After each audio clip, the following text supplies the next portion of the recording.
And we are live. Welcome back to Only Fiends Off Thy Rails. I am here. Where did you go, Theron? You're still here, aren't you? I'm fucking here. Yeah, I got lucky here. Ah, there we go. I don't know why for some reason it didn't pop up on the screen, but now that you're here. I should probably like boost our numbers there. Yeah, boost our numbers. Shh. Yeah, open up Twitch, mute it, click on it in a different tab. Yeah. We have today, Off Thy Rails. We're going to be talking about, it's the break week, so we're going to be talking about the game resumption since the start of the year. Yeah, do a little recap over the last few weeks. And then when we get bored of that, we'll do a little, we'll continue on with our tier list. I should have the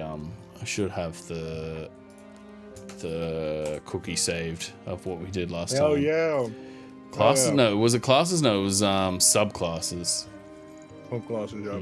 Maybe not. Hang on. And then our DM's gonna get mad at me for my strong opinions. Yeah, it's here. No, that's fair. That's what it's all and about. all of my vibe-based opinions. It is. Will get mad at it's me. all about. It all comes back to vibes. and then give vibe-based answers. Yeah, it all comes back to vibes, man. 100%. It's all vibes in the end. Just a quick shout out. We are playing some tabletop audio, doing a little ambience. You can't hear it because unfortunately when you like turn the sound up on your end, you just I've just got like drum and bass going on my end.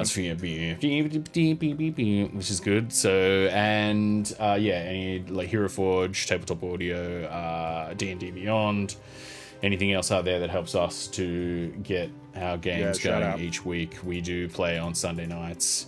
Australian time, but it's just Sunday in general. If you check our YouTube page, you'll find the list of the dates. I can't remember what they are. I'd have to look them up from here, but I can't right now. So Sunday's our big day. Yep. We upload the previous week's VOD.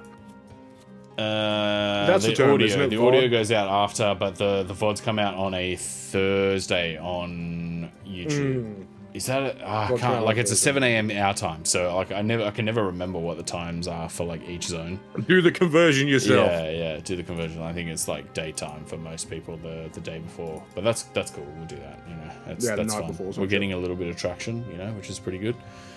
Actually, we're getting 44 views. Fuck, that's not bad. 21. What's our retention rate? Oh, it's probably pretty bad. For some reason, like, it just spikes every now and then. Like, you'll just like sometimes I'll be scrolling through and you'll just get that's a bit weird. That video has 280 views on it, and you're just like, but I kind of never really check it. I don't really care all that much. I gotta put our videos back on like silent, so our retention rate goes up and people watch more. Yeah, because it gets like. I gotta cheat the system.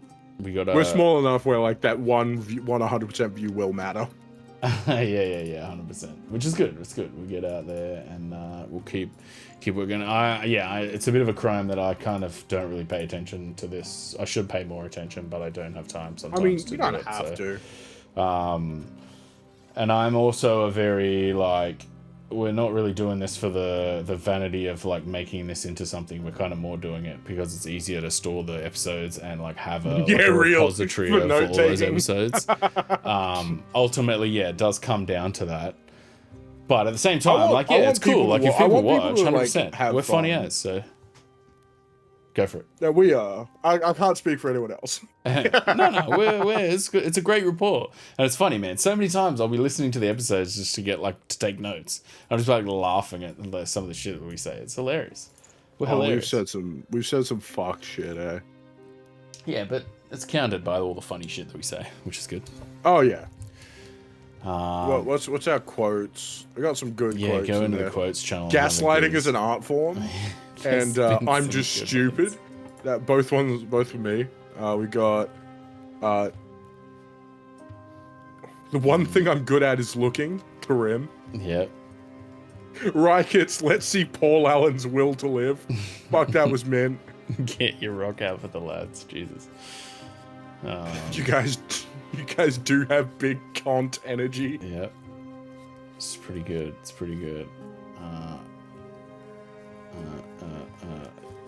Bonus action to drink it, action to hop. Yeah, because weren't we talking about like breathing a potion, not breathing, like spitting a potion into someone's mouth when they're dead or something? Yeah. That was good. That was a good one. That was a good one. You live in my brain, you can check. That was me talking to the Rock. Turtle Biscuit. Remember that? That was pretty funny. But yeah, one day we'll release the quotes channel because we are in fact here to fuck spiders. Yeah. About the drow. That was solid. Microplastics in the Undermountain Ocean. That was a good one. But yeah, so we have quote channels are a must in D&D games. Like I've been in a couple of games where like the DM refused to put a quotes channel in, and like the games all collapse. I think like the make or break for an online game is being able to go back and look at the funny shit you've said. It's all in the quotes channel. That's the make or break of the game. The quotes channel, whether you have a good quotes channel or not. But yeah. Because I've got my other game, right? And my party's in a tent city. And one of my players, I shit you not, goes, a lot of tents in this city. Yeah. It's real tense. Real tense around here. It's lots of tents. That's good. Not too tense, but a lot of tense. Not too tense. A lot of tense. Our game, speaking of. That's it. That's the red flag. Oh, sorry. That's all right. Like three times. I was going to say, for our viewers... We're so smooth. We're the smoothest crew ever, but, you know. I was going to say, for our viewers, like, check the red flag for your game being shit as a DM who doesn't do a quotes channel. Yeah. It's gonna fucking flop. Real. But it means no one's funny enough to, like, quote. But that's also like plays into kind of why I like this system of actually putting it online. Like also like it gives a meaning to it. Like it actually like projects it from like, you know, a game that we all share into like art. Like it's an art form. Yeah, 100%. Which I kind of like that, and I kind of do like the fact that, you know, one day whether it's just us or somebody's gonna look at it and go, oh, this is pretty cool. These dudes are pretty funny. It'll be on the internet forever now. If I wasn't a boomer, I would like push this heaps more, but like I'm a little bit old, and I'll tell you what. Maybe one day somebody in our group can learn how to do it and start pushing it out to the masses. So my D&D stuff, like I'm DMing right now, and I've been getting really into it. As you've seen me fucking like throwing up maps and shit up in those. Yeah, pretty cool. Yeah, I've been stoked about that, but I was talking to another mate of mine. He was like, you always complain about your players when you're DMing because it really is like herding fucking cats. And I know this as a player who is like herding cats. Like I know Sinet has a hell task playing with me. Like I am not an easy player to play with. It's kind of all of us, though. Straight. Yeah, he jumps straight into the deep end with my bullshit. Which I like though. Like I think we've got a good like mix of players too, and I think all of us play interplay well. Like something we haven't talked about in a while, but like in terms of like the interplay of the characters, like we have a good like setup and a good mix of the characters. I also appreciate how polite everyone is. Like if they interrupt, they'll be like, "Oh no, you finish," or like two people start talking at the same time. Like everyone will be like, "No, you go, bro, you go." Yeah, it's like it's so hard. It's good. So hard. Like. I mean, that's just one of the problems with like online games. And it's kind of why, it is kind of why I had to stop watching like tabletop games, like the games where they're actually at the table, because they communicate so much easier, right? Oh my god, I know. It was something like I had to stop doing because like it's so hard sometimes for us to communicate. Like with the lag, and like sometimes you'll make a joke and it doesn't land, and you're sitting there like, and then like you're interrupting, and people are just like, "Shut up, man!" Like it's just like I think I love a good joke that doesn't land.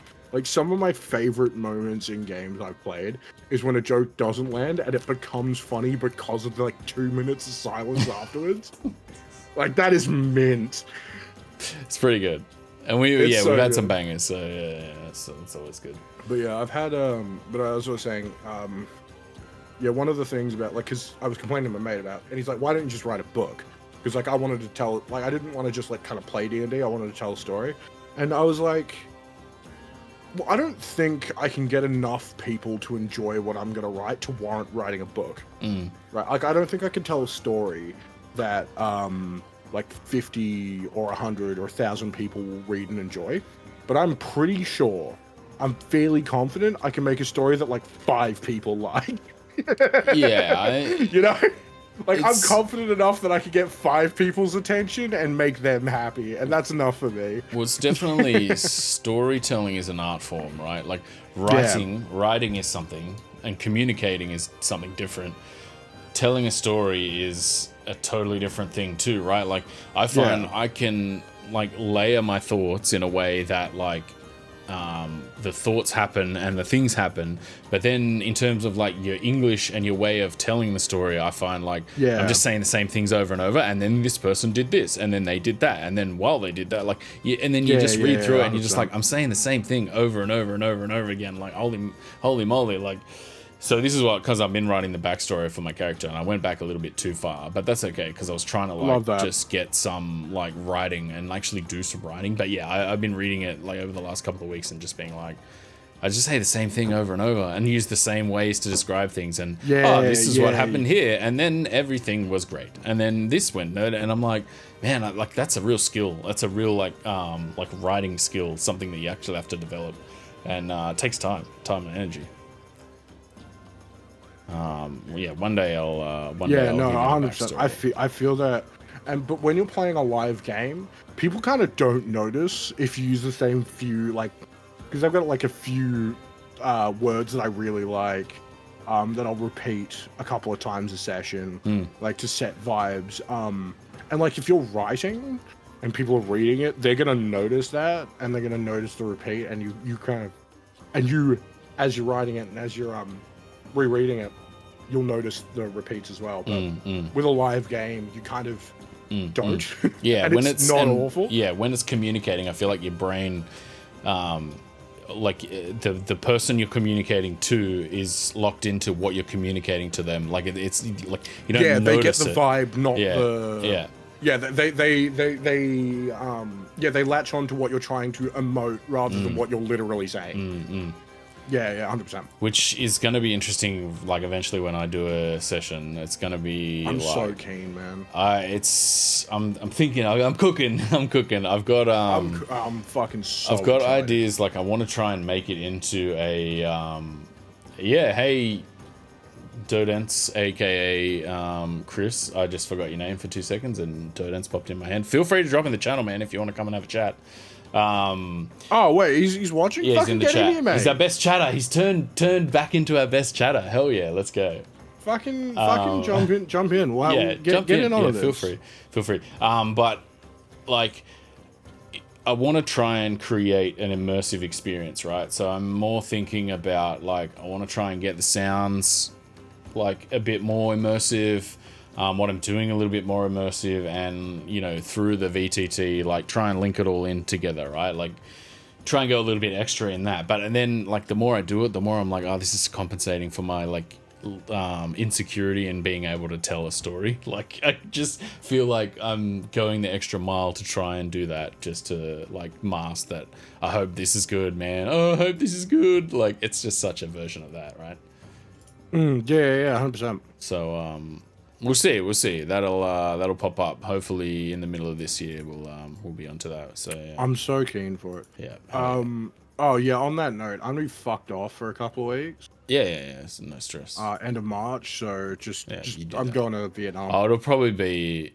I'd say it'll probably be June, July-ish by the time. Okay, cool. So, plenty of time. Yeah. Did you have a level you wanted to play? No rush. Yeah, it was level 5. What I'll do is I'll get her to make a. So not enough to warrant multi-class. Nah, I think like it'll be too much, man. Like, I just don't feel confident, right? Like, you know, everyone can see me. I just like I'm worried. Right, and I know all of you guys are like, you know how to play, and it's like not a sense of like, oh, I've got people that I don't know about anything, but at the same time, like, I just don't want to get overwhelmed and be like, like, you know, like doing 8,000 damage and I didn't know how to plan it, so you've killed everything, like, or like create a final boss or something that like just kills everyone, and you're just like, oh, sorry, I kind of messed that one up. Here's your trick. I've got a trick for you. Yep. So. Put it in my notes. As a DM, action economy is king. Yep. If you so balance your final boss. Hold on. Similar action economy to the players. Hold on.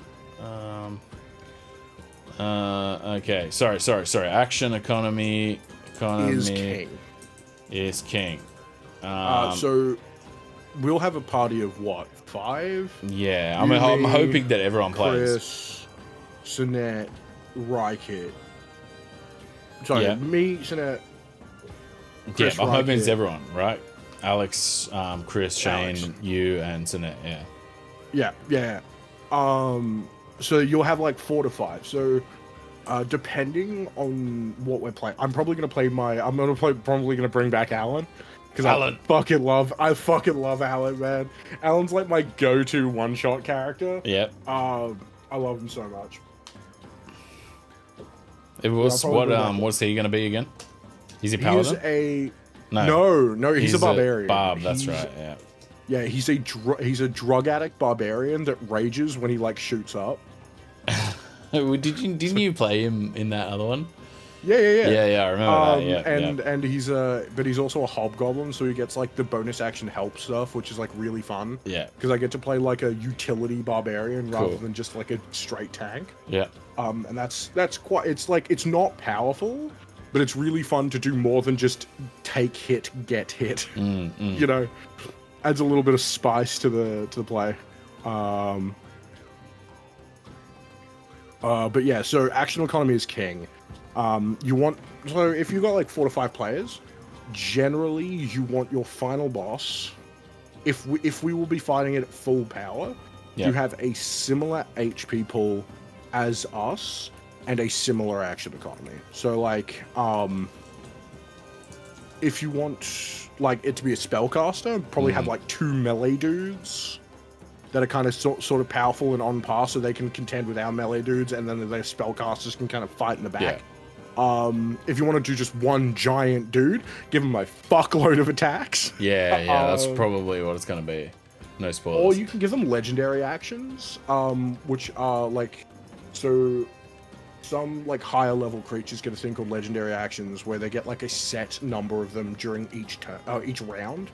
And then immediately after someone else's turn, they can take a legendary action. Like some dragons have like 5 total legendary actions, and it costs 1 to make like a claw swipe, like 3 to breathe fire. You know, so if you give it like those kinds of options, so it's doing stuff on other people's turns and still interacting, it won't feel super unbalanced in either way. Like it won't feel like just gonna stomp over it, and it's also not gonna feel like you murdered us out of nowhere. Yeah, real. Also, decide if you want to kill us at the end before you start, right? Like, if you don't want to, right? You don't want to kill the characters at the end out of one shot. You're a nicer DM than I am. I almost always kill my characters at the end of a one shot. I can't. Like, I don't want to spoil anything. Yeah, I want a thing to happen at the end, a set piece as well as the boss to happen. So that's kind of the reasoning behind that. Gotcha. So maybe you will. So you never know. Gotcha. Yeah. So I almost always kill all my players at the end of one shots. Is that like especially if it's like? Is that like a you thing, or is that a common thing? No, it's just a me thing. Mostly because normally my one shots I run, like when I'm doing a campaign, I'll normally run a one shot as like a kind of narrative break, especially either after something really big's happened, or you know, I'm just kind of getting a little burnt out on writing like big character moments. I just want like dumb fun. Yeah. So I'll be like, 1,000 years ago, there was this group of adventurers who killed the Demon King, and you are going to be those 1,000-year-old adventurers. And then, like, maybe 5 or 6 sessions back into the main campaign, they'll find, like, some reference to the old adventures. They're going to be like, hey, that was us! And we're like, yeah! And it feels really good for the players. Interesting. So, yeah, my one-shots don't generally have a great survival. I won't always kill the entire party. But at least one person's dying. Because we're doing something big, and I want it to have some kind of impact on the world. And if, like, everyone saves the world, but no one dies, you don't remember that. You know, you don't remember the party that all came home. You remember the party that came home with 2 dudes left who looked super beat up, and all of the rest of their friends sacrificed their lives to save the world. Yeah, you're giving me ideas, so it's good. That's good. Fuck yeah, I'm happy to. And it's hard, like it's hard to be like, yeah, this is, you know what I mean, and not just be like, here's what's gonna happen, and totally spoil the whole. Oh, shit. dude, So I know. it's so tough. hard. Like it's so hard. I've got a cool and like idea. that's why. I think, so. That's why I generally like, even if like the D&D group I'm with has time to join up with another group, I generally don't. Like if I'm playing in a group and then I go, I want to DM, I won't generally ask them because I can't fucking talk about the game to them. And it's like it hurts. It hurts my little fucking soul. Which is good that we got that DM advice channel, like where you can get a I tracker needed of like what you've been doing, which is fucking cool. I It's definitely inspiring too. It makes me like go, I should work on my game now. So hell yeah. Yeah. I mean, really any help I can give without like you spoiling too much. 100%. I mean, I'll make sure I make my character. How did you want to do stats, by the way? Is it point by? Yeah, I mean, it's not really going to matter that much, I don't think, right? Because you're level 5. It's not like it's a level 10 or level 15 where, like, you know, there's a huge kind of... but then again, it's actually the lower the level, the bigger the point disparity becomes. I think... at lower levels, so like the 3 to 5, like bigger disparities in points matter more, because once you get to the 11th, 12th level, like you've gotten 4 or 5 ASIs or feats, and like at that point, and you've got magic items, so at that point you can kind of balance it. Like if someone rolled really bad, by level 10, like the DM's given some magic items that catches them up to the rest of the players. Yeah, that's another thing I gotta think about, like magic items and stuff as well, how much you guys get. Because I feel, at level 5, like you're at least gonna be like an adventurer type. You know what I mean? It's not like a level 1 where you're just like, I'm starting out, I've got no gear, like, you know what I mean? So, I mean, that's why I've actually starting like, I used to start them at level 3 so everyone had their subclass, but I've started moving it back to level 2. Like, level 1's too low, because that means, like, I'm going to level you up first session, second session, third session. Yeah. But normally if I start at level 2, I can level you up the end of the first session, so you get, like, one kind of really scary combat where I get to spook you a little bit and go, world is dangerous. And then you get your subclass stuff and you kind of go, okay, cool. I'm prepared for the world. So, yeah, it gives them that kind of, oh, shit, things can kill me still. And really sets up them mentally for the rest of the game. Yeah. With that kind of break, like, because if you start at level 3, you kind of expect to be a little bit powerful, because like you're not a veteran adventurer, but like you've fought some fucking goblins, you know. Yeah, you've done some fighting at least. Yeah. You've done some fighting. You've got some martial, some wizarding experience. But yeah, level 2 is my favorite place to start, and this is controversial, by the way. Like. I'm 100% sure. Like people start at so many different levels. I joined a game that started at level 8, which was wild to me. Like that's kind of. Was that like a campaigny type thing, or was that? Yeah, a full campaign. It was like 6 months. It was a 6-month campaign that started at level 8, finished at level 10. Interesting. They just wanted to run a shorter game, and I was like, I got it like once. Once they were like, it's just gonna be a 6-month game. I want a little break from my other group. One of them went like to another country to do volunteering for 6 months. Yeah. It was like somewhere in Southeast Asia. They were like doing like humanitarian work. And it was like, so I want a different game for that 6 months. So we're just gonna like, I've got a start, middle, and end. I've got a plot. We're gonna start at level 8, so you're pretty powerful. We're gonna finish at level 10. And that's what we're doing. And I was like, cool. But yeah, where you start is like entirely up to the DM discretion. You know?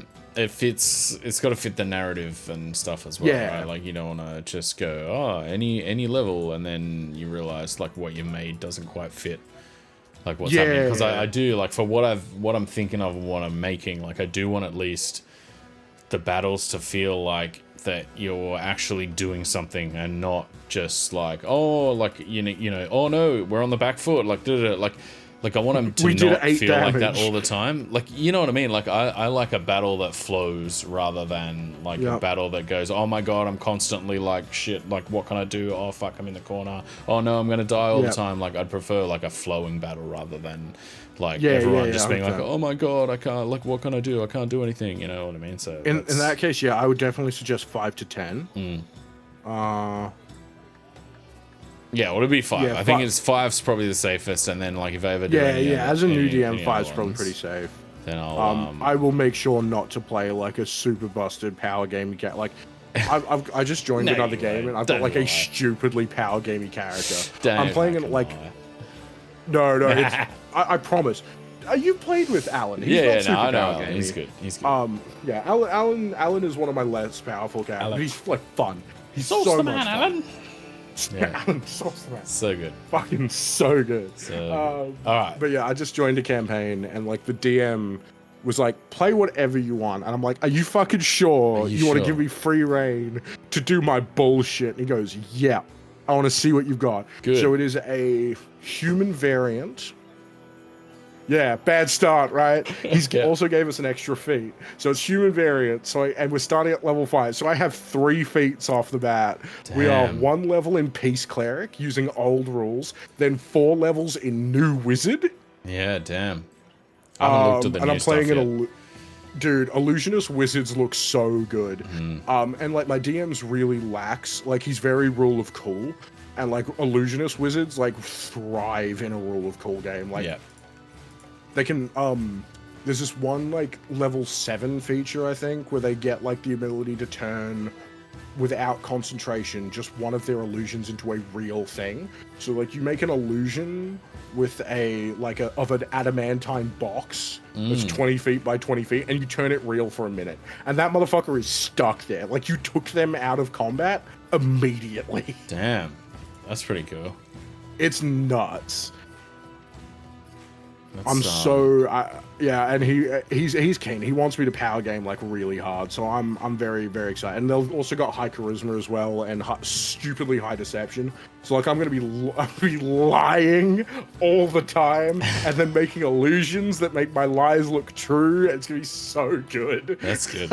It is based around the fun aspect of it too, right? Like if your DM can actually like let you operate in the fun environment of doing all that sort of stuff, then that's kind of makes your ability my DM wants a kind of goofier game, and I'm like, illusion wizard, man. Let me make dumb shit that is not real, and then lie to everyone, make them think it's real. That's gold.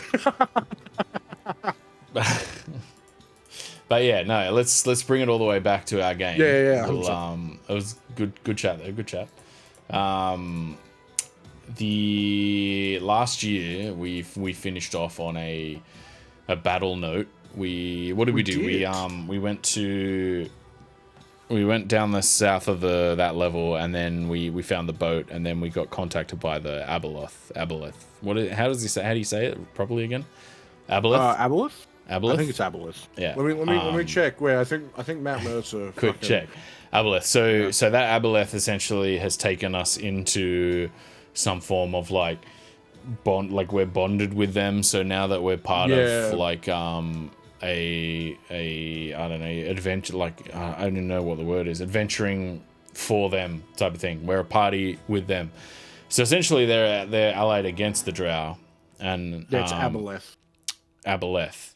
So we essentially had to fight some Drow at the back end of last year, and the resumption was that fight because we were halfway through that fight. And then you had your great pet, old Dino, your new little buddy Dino. Yeah. Tell us a little bit more about my boy old Dino. So, in a few sessions beforehand, we found that like the Quaggoths, which the Drow have, like they're like somewhere between pets and slaves. I don't know like the exact sociological thing there because I don't know how sentient they are.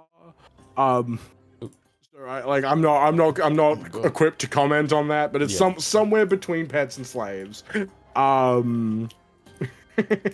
Yeah, and it's like they look Fuck, like I'm little giant dogs on that screen. What the yeah, fuck? no, I'm so swapped big. it and I was because the group view just like takes it by how many, and then like the more people, like it gets bigger. Yeah. So gotcha, I think we had that like makes 3 sense. or 4 people in it last time, so it was so big. I was just like, whoa. Because essentially like Quaggoths, you like they look small on that token, but like they're big things, man. Like they're not. Yeah, like, I think they're large. No, are they medium or are they large? Well, like if you look at this photo, No, they're like, medium. They're kind of like human sized, right? Like Yeah, they're fucking built like a brick shit house. so. It's very easy to just think, oh, it's the size of a dog, but really it's like the size of a human. And you're just like, whoa. No. And I'm treating it like a dog. Yeah, well, it is what it is. But to be fair, it's yeah. I mean, fuck, tigers are the size of like people. But if you could like play with a tiger like you do your house cat, would you not? Yeah, I guess that's true. Like, yeah. but wolves are fucking huge too. True. Like, have you seen a wolf? Like they stand. They're like as big as people. They're just like horizontal. Yeah, they're just long ways, sausage ways. Yeah, long ways. So your little buddy Dino helped us out in a type spot. It pulled the Quaggoths away in this fight. Yeah. I got absolutely annihilated by a couple times. some dude came out of the ether and just did 90 damage to me. I went down straight away, so it was pretty lucky. You came across and hit me with your lay on hands, which helped a lot. Yeah, hit him with the heels. And then ultimately we ended up finishing all of these people off, and it was good to see Dodance get like a bit of a run out. He got to attack and use his skills. He I was keen on that. Took a bit of damage too. He has the adamantine chest plate, so he can't be crit against, but you know, when I take crits, I just go down so hard being a rogue. Like, I don't have the HP, the constitution, unless I'm standing next to you, which helps. So, yeah, we finished up that fight. What have I got in my notes? Oh yeah, we ended up resting in this little alcove here where there were 2 slaves. The drow slaves, and we kind of interrogated them a little bit. And I was gonna murder them. You were going to, and I was all right. I wrote in my notes here like I wanted you to do it. I was like, I do like it when you're ruthless like that. Just as a character. Yeah, set Sarah does have a mean streak sometimes. But I kind of like that as your character, and I think it's true to like what your character would be, right? If your character went through something like that, they would be quite ruthless in that sort of sense. Yeah, he's not malicious, but. Definitely has and like a very long. He doesn't get like super angry super quickly, but I think it's like the 2 things that like will get him go is threatening his friends and lying to him. Yeah, and those like the 2 things he cannot handle. It's like, you lie to me, I'm gonna fuck your shit up, and you hurt the people I care about, I'm going to put you in the ground. I'm gonna take your head and carry you around in a sack, you know? Yeah, hell, in that little bottle. But it was good that, like, I think it's easy to forget when you're playing this game that, like, you can make a lot of these black and white decisions because it's just a game, right? Like, in real life, there's morality, there's, like, you know, and some people do play the game that way. Like, they're like, oh, no, my character's moral, they wouldn't do that. And I respect that as well. But also, like you know, the dynamic between Theron and Tricky in that they're both kind of ambiguous to the morality of like what they're in, like what's happening in the game.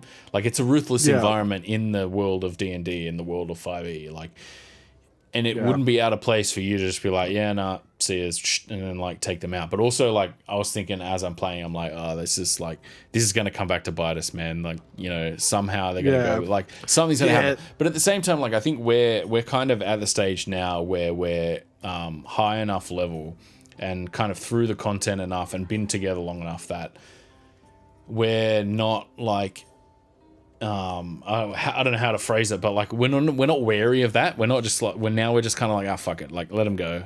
Like we'll deal with this later. Like the list of people who want to kill us is so fucking long that we're just gonna like we've got a, like the king of hell like after our souls. The fucking the whiny drow fucking escorts can fucking get in line, motherfucker. So I was like, like kill him, I've but got a fucking also there's a lord of fucking Baldur's Gate, like one of the fucking high level nobles in Baldur's Gate wants to kill me, that whiny bitch can fucking get in line.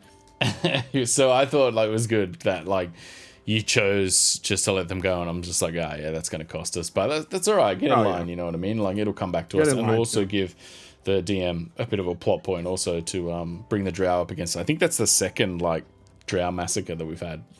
No offense to the drow, but I mean, if they weren't such like assholes. I'm not all drow. Not all drow. Hashtag not all drow. Yeah. Well, I mean, there's one drow who's like absolutely lovely, and Theron hates him for no reason. Yeah. Hashtag Jethris. Justice for Jethris. I thought that was pretty funny. And then so we kind of ended having to kind of look to the tunnel. We have the third. We have all the gate keys essentially. Like is what. Yeah, we've got all the gate keys. We can go further. So down. we can go further through the dungeon. We wanted like. We just wanted an emotional break. Yeah, which essentially brings us to our next episode where we started out in this area, and I had the genius idea. I came up with the genius idea through the week to be like, you know what? Let's see if we can get some chools to like fire us up the river into Skullport, because I was like, I really hope it connects. And it turns out it did, and so essentially we got in the boat and we sailed all the way up to. She didn't give us any help, but we ended up sailing all the way up to Skullport. Oh, why you don't do that? But obviously Riker wasn't there for that session, so he stayed behind, and we ended up going and seeing Gav. Gav's always a great character. Good man. Yeah, good character to return to. Important in terms of like, when you're playing D&D and you're like, some people are like really into their items. They're like, oh, going to get items. What items have you got? Enchantment, like really into like the equipment side of it. Like I don't necessarily, I'm not that into it. And I'm kind of playing a character. You should get into it. Well, items are so good. I am. Like have you seen, like, I don't know why the DM gave me a +3 flame gun weapon, but I am not complaining. I've got a +2 crossbow, right? And also like I'm playing a character that is very like, he's seen like a lot of wealth. So it's like, I've seen good shit, man. Like, like it's gonna have to be like really good to make me go wow, which I kind of like too. Like, you got like studded leather yet? Yeah, I think I've got the glamour leather, which means glamour studded leather, so I can shapeshift. No, not shape. What is it? The illusion. What's the illusion one? It's been so long since I've changed it. Self. Yeah, disguise self. Disguise self. I can do that, which is good. Alter self is transportation. Damn, that's actually crazy. But is it? Am I remembering that right? Or is that the hat? Am I misremembering with the hat? I am a dumbass. Oh yeah, there's a like a. Oh, you decide what it looks like. Yeah. So you can basically be wearing like a nice suit, but like it is armored. You know what I mean? Yeah, that's right. That's sick as fuck. Yeah, so he does have like. I want to get a fucking like. What's my AC right now? I want to get a better AC. But yeah, my AC kind of sucks. It's only 18, and I always forget fucking uncanny dodge so much. It's a pain. And but ultimately like.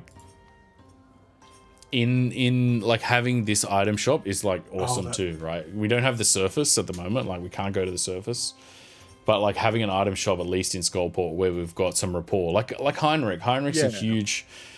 I don't know. I'm kind of more getting at like when you have like an important relationship with like a vendor in the game, like it makes you like want to go there and like respect the items more. In my opinion, that's kind of I would love to go back upstairs, but DM said no. Yeah, she's nope. But that's okay. That's part of like how the game operates, and I think there's a lot of different things going on up there. So we will eventually have to go there, but ultimately I think we've got to go on in the dungeon. But at least Skullport's there. So we had a chat to Gav. I think, that was the butt map. Karim got a vial of, what was that vial? Do you know what that was? Like blood vial thing? Something vial. Yeah. For his sorcery stuff. which works out pretty good for him. I thought there was a really convoluted thing going on with the payment system. I can't remember what that was all about. So Karim didn't have enough money, and Theron didn't want to give him the money because once money enters his pockets, giving it away feels bad. Yeah, right. But we have a business upstairs that makes money. True. And so it was like Jethris. Jethris was at my tavern, hanging out with Theron's. It was at Theron's tavern, hanging out with Theron's mum. Yeah. And he was like, Theron was fucking ropeable. Yeah. So he well he's done bringing the money for fucking with me that well. Yeah. I was like, oh my god, my character would be fucking losing it. He's gonna be bringing that down. And then you're paying for it. I don't know. It was. I lost the trail on that, and then I just went. You guys are doing that, like that's cool. I put it on lay-by. Yeah, basically, yeah. That's what happened. I put a magic item on lay-by, and Jethris is dropping off the money later. Yeah. So then we went to Bobby the blacksmith, and he was really scared of you, which was good. So we ended up, I think, getting a couple of bargains. I don't think which I works ever out nicely. threatened him, but it's. I don't remember threatening. I remember trying to scam him and failing miserably. That was the last time, Theron ever tried to do anything shady. Yeah, well, I don't know. Sometimes you gotta take advantage of that, man. You gotta be, And it didn't work. That's the problem. He's just so I tried to be morally questionable instead of a fucking, morally questionable to do with funds rather than murder, because Theron's morally questionable about murder all the fucking time. But I think and it just didn't fucking work. What was so we ended up making a deal with him or something, wasn't it? For so we're taking 5% of his profits and we do his marketing. Yeah, right. I remember that now. And so far, because Karim was whining about not having any money. So what was the first thing that we had to do for him? We've got to get him more customers. That's right. And so it was an advertising thing, wasn't it? It was like we're going to go into the arena and advertise. Yeah, we're going to advertise Bobby's Metalworks. Bobby's Metalworks, and which damn, come up with a better name, bro. This is not a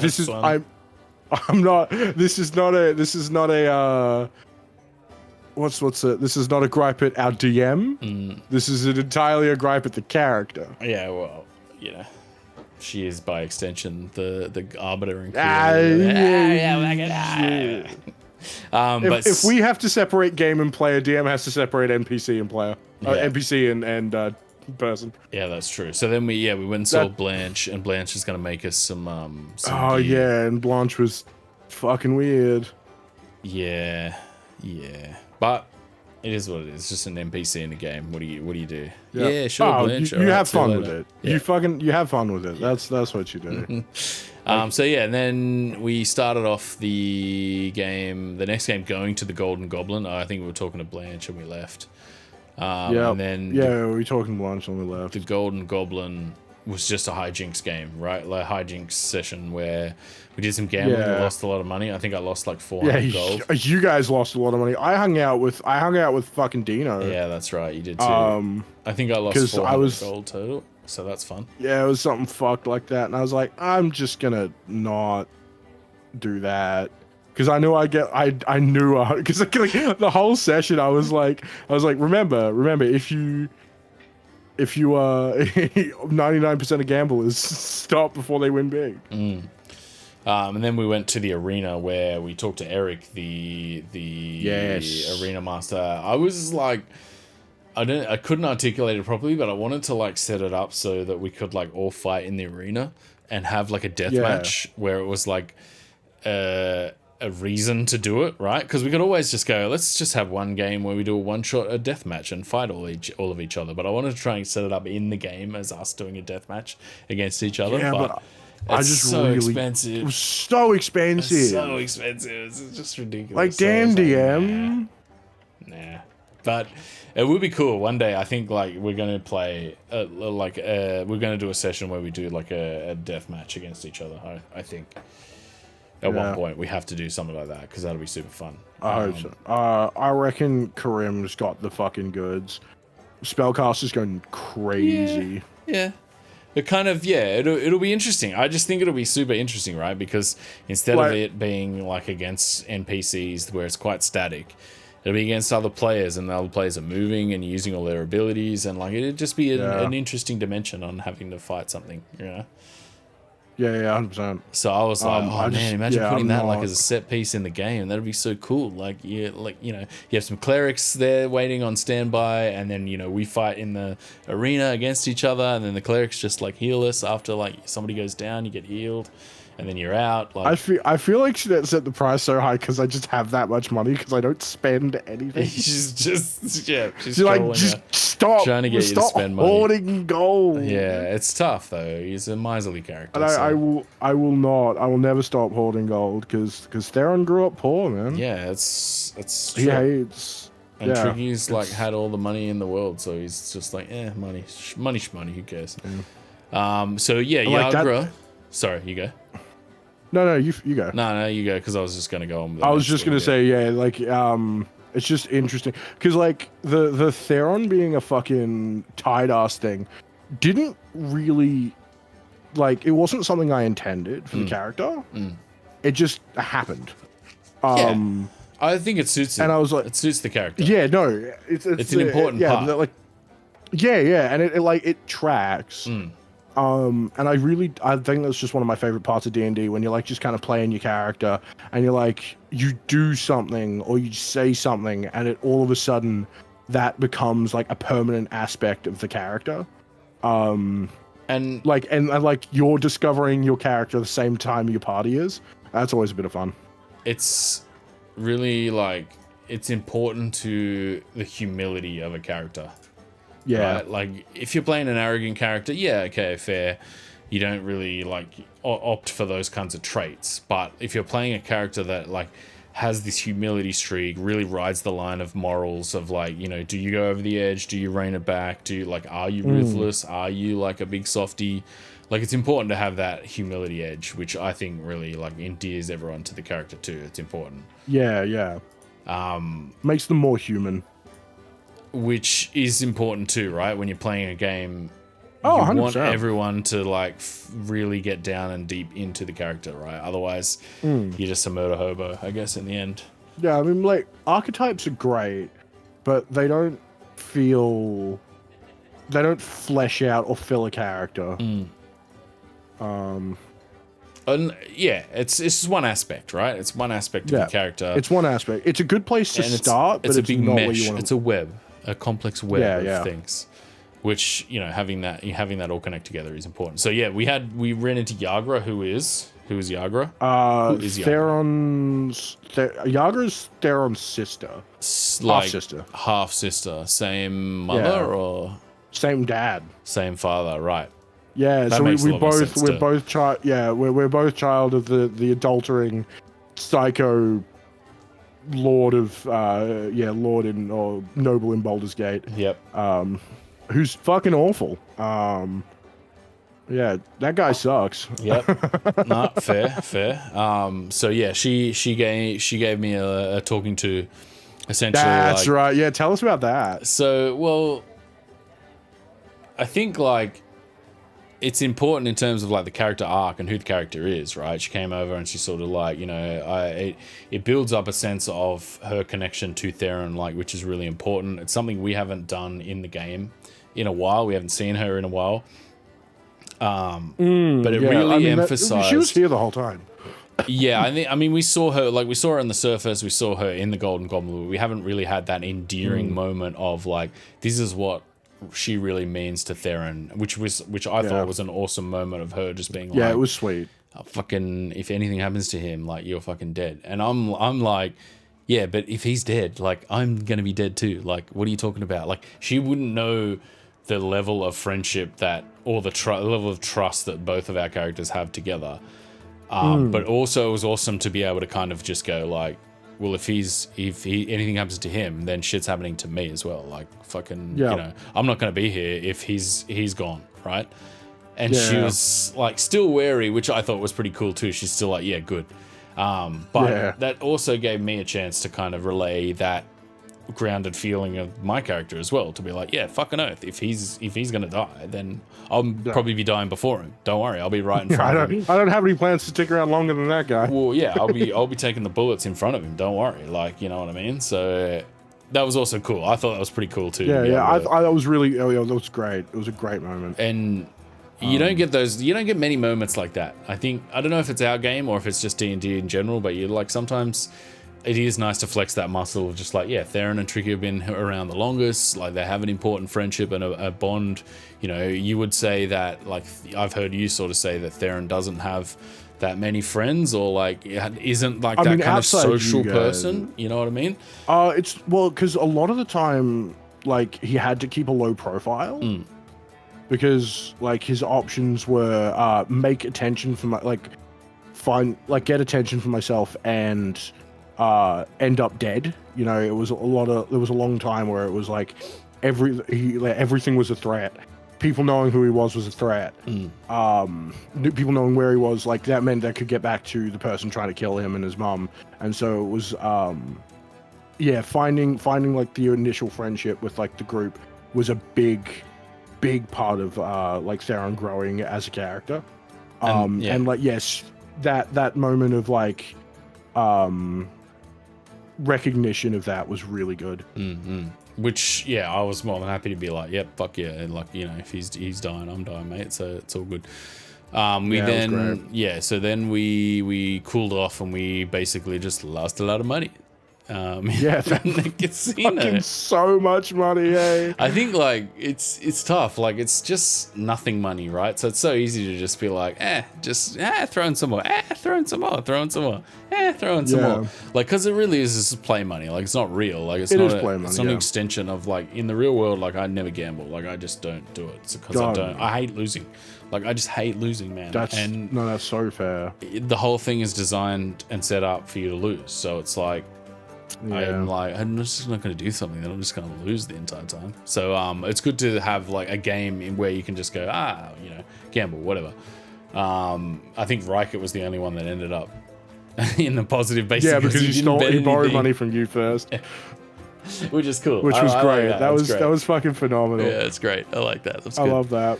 And then we ended up in the spa where we were all just chilling out, and some heavy shit. The stone itself. Stone of Galores. Sorry. Talk me through that, because was that actually happened?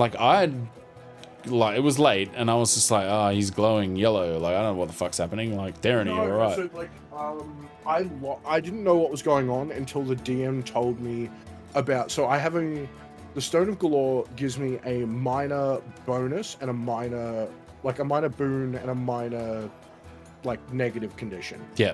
While I'm attuned to it. And the bonus was the DM kind of when I first attuned to it, they asked me what I wanted. It was like I could get like a skill proficiency, and we talked about it. And we're like, it'd be really funny if the Stone of Galore gave me stealth proficiencies. I don't want to, because I'm really bad at that. So like any help in that regard would be amazing. And then the roll to get because I got a disadvantage and a -1 to stealth. Yeah. So having proficiency in it gave me like a +3, which was nice, you know. Especially in those group stealth checks that we used to have to do. But then so I lost that. I asked the DM, I am still attuned to the Stone of Galore, so 2 R's. Yeah. And then so you were glowing. Oh, there is a magic item for it. Cool. Yeah, that's it. That's the stone that's been sitting in my of course, I'm not logged in, so no, fuck that. Yeah. Just look it up on Google. There'll be a free version somewhere. We're not pirating it. This is for edutainment purposes only. Hold on, I can put it on my other browser that I'm logged into. Oh wait, hold on. D&D Beyond. D&D Beyond.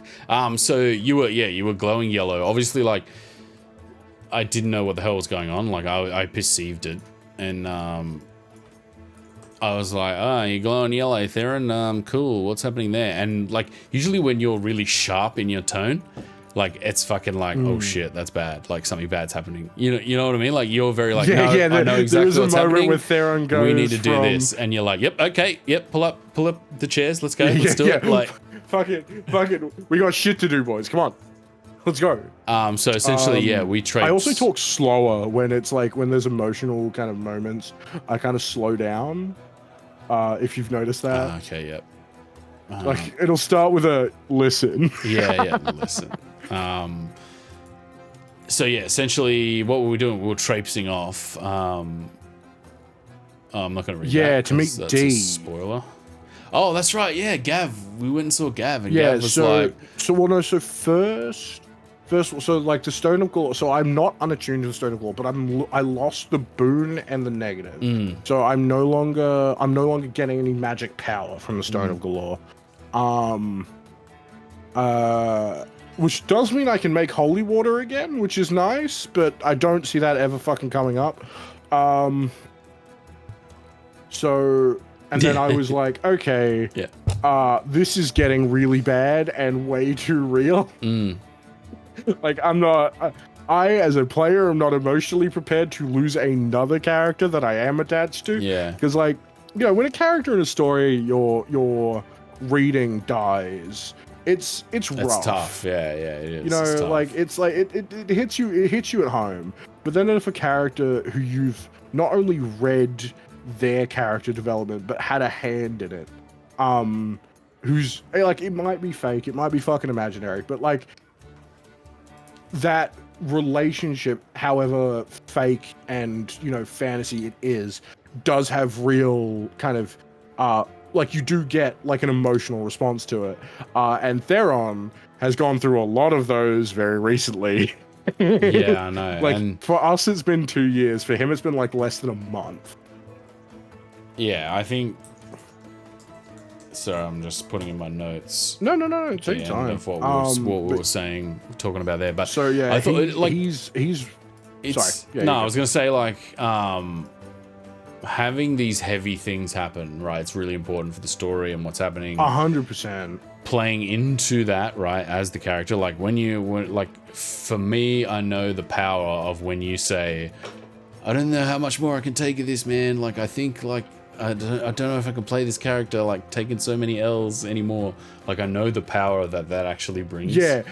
Right? Well, it's not, like, I would love to just keep having Theron go on throughout this, but, like, I know, like, having played him for so long, I know his emotional bandwidth, and he's reaching the end of it. And also, like, it's powerful to me, too, because, like, I know that, right? I know how important that is, right?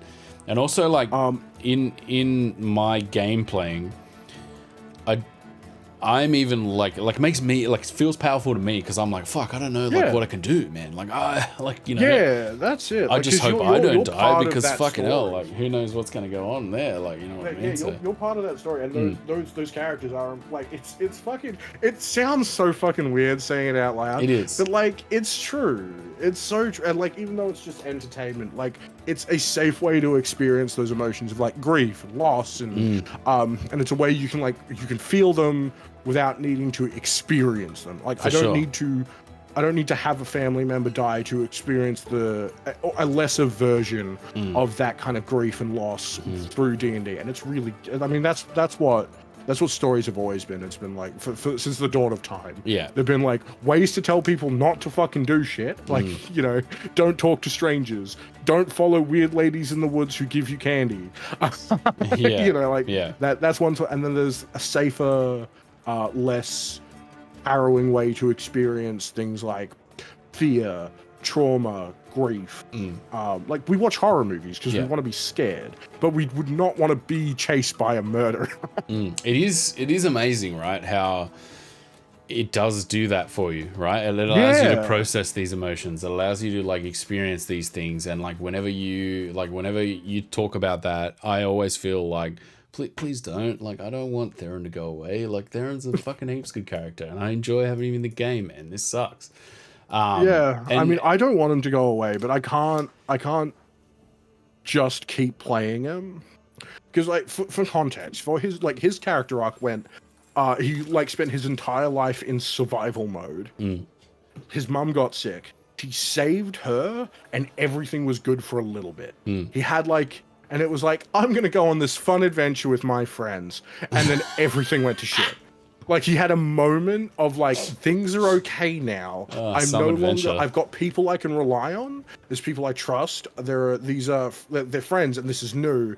And I'm no longer in survival mode. I'm no longer looking after May. I can kind of start growing. And then immediately people started dying, and it was like, oh fuck, back to survival mode.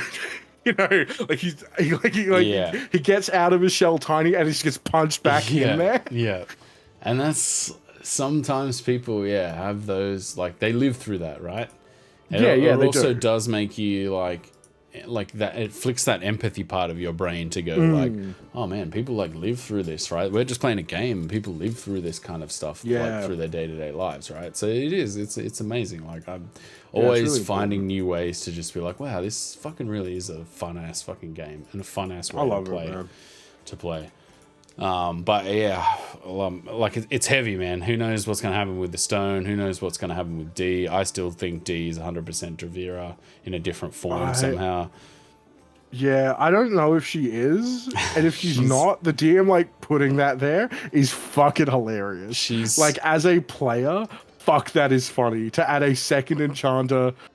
A second woman enchanter with a name that starts with D, who is blue and lives Waterdeep adjacent. Because I know somewhere she talked about what happened to Dravira, right? Because we've saved her. Like, here we go. I've got. Yeah, and then she was like, "I'm fucking done." She had a come to Jesus moment. She was like, "I'm good. I'm gonna go fucking find my own way in the world." And that went for soul searching, because like her husband died. And then she the quarry. She had that thing. The quarry thing, like, took her back to like living in that moment, like for real. Like, it was a dream, but it was real. And now, like, in a way, we saved her because we wanted to save her, but at the same time, like, took her away. We saved her because we were like, "Oh, you let us stay at your house for free." Yeah, we're that's friends just the kind now. of people we are. Like, but I think it was important, right? Because like, in what she was saying, in what she wrote, I think she said that Dravira like wanted to give up and like just be part of that dream, but like we saved her, so it's like a bittersweet type thing. Like, yes, we've saved her, but at the same time she was like, no, well, like, I was with my husband, I wanted to be back there. Well, that's it. It's like, do you want to live in a real because like those, do you want to live in like an idealistic world if it's not true, or do you want to live in a like a real world, even though it's worse? It's the Matrix question, you know. Which awesome, but that was real as fuck. I still think really it's Dravira. I don't think it is, but fuck, it's funny that there's two of them. Yeah. As a player, that cracks me up. We're about to find out. Yeah. In the next episode of Only Fiends Play. Only Fiends Play D&D. It's such a great name for a D&D group, by the way. Only Fiends. Fuck, that's so good. I hate that, like, on the YouTube channel, it's 2 words, Only Fiends. I really hate that, but that's life. One day we'll get to a position where we can actually make like just a 1 word, and we can be at Only Fiends on YouTube. So. There's someone else who has it. But I'm pretty sure you can contact YouTube if they don't like upload anything for 7 years or interact with the account. You can just like take it. So maybe check out, like, because I know what happened to Vsauce. Like, they didn't used to be called Vsauce.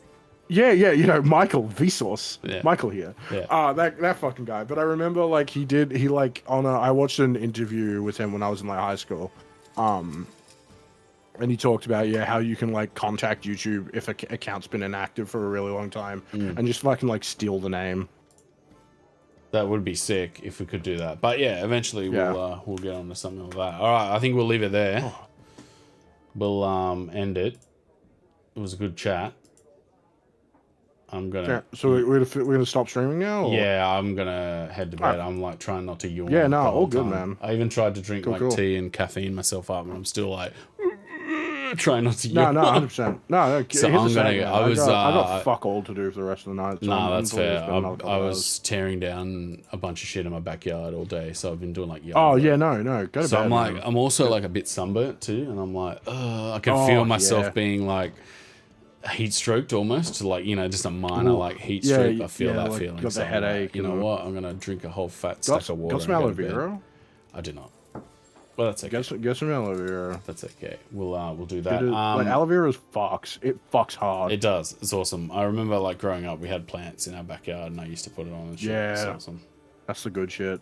But yeah, thank you for everyone that dropped by, everyone that chatted with us. Yeah, thanks for coming. Thank you, Tabletop We'll Audio. be back to our, yeah, I believe we'll be back for the resumption. back to our next regularly week, scheduled programming next week. which will be good fun. And yeah, we'll take it. You can all take it easy, and you take it easy also, Lockie. I'll plan. I'll try to.